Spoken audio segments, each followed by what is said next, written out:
Halo, Assalamualaikum warahmatullahi wabarakatuh. Perkenalkan, nama saya Nur Alvinayanti dengan NIM 2103056009 dari jurusan Peternakan Fakultas Pertanian Universitas Mula Warman. Baik, pada kesempatan ini saya ingin memaparkan tentang metabolisme protein pada ternak ruminansia. Tapi, kalian tahu nggak sih ruminansia itu apa? Jadi, ruminansia itu merupakan kelompok mamalia pemakan tumbuhan yang mengunyah makanannya 2 kali, atau biasa disebut dengan cara memamah biak.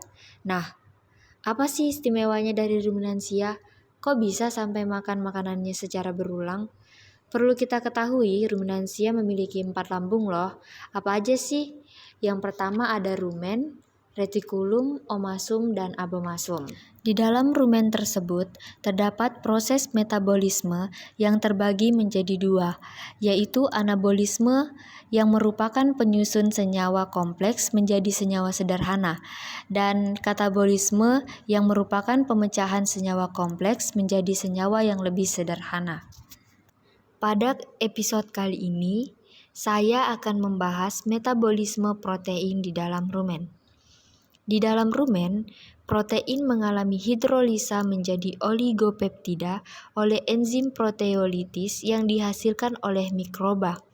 Sebagian mikroba dapat memanfaatkan oligopeptida untuk membuat protein tubuhnya. Sebagian lagi oligopeptida dihidrolisa lebih lanjut menjadi asam amino. Kebanyakan mikroba rumen tidak dapat memanfaatkan asam amino secara langsung. Diduga mikroba rumen terutama bakteri tidak mempunyai sistem transport untuk mengangkut asam amino ke dalam tubuhnya. Lebih kurang 82% mikroba rumen dapat menggunakan nitrogen amonia. Karena itu, mereka lebih suka merombak asam amino tersebut menjadi amonia. Berikut adalah penjelasan mengenai perombakan protein dan asam amino dalam metabolisme protein di dalam rumen. Yang pertama diawali dengan degradasi protein. Ketika hewan memakan makanan yang mengandung protein, protein tersebut akan masuk ke dalam rumen. Di sana, mikroba rumen akan memecah protein menjadi komponen yang lebih sederhana melalui proses degradasi.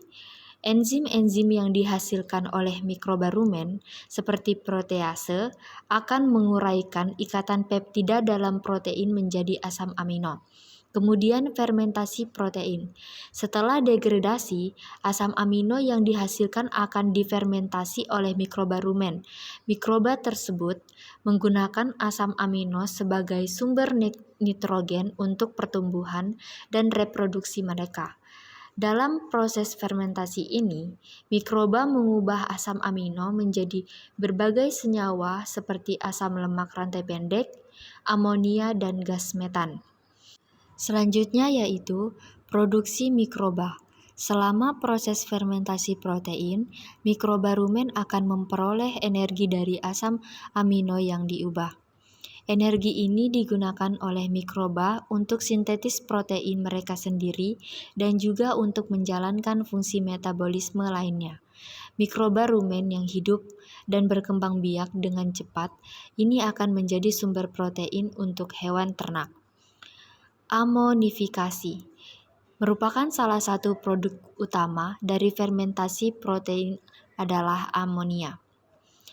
Amonia ini dapat digunakan oleh mikroba rumen untuk mensintetis protein mikroba yang lebih lanjut.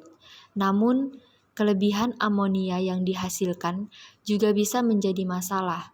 Dalam kondisi normal, amonia akan diabsorpsi oleh dinding rumen dan sebagian besar akan diserap kembali ke dalam sirkulasi darah untuk digunakan oleh hewan ternak.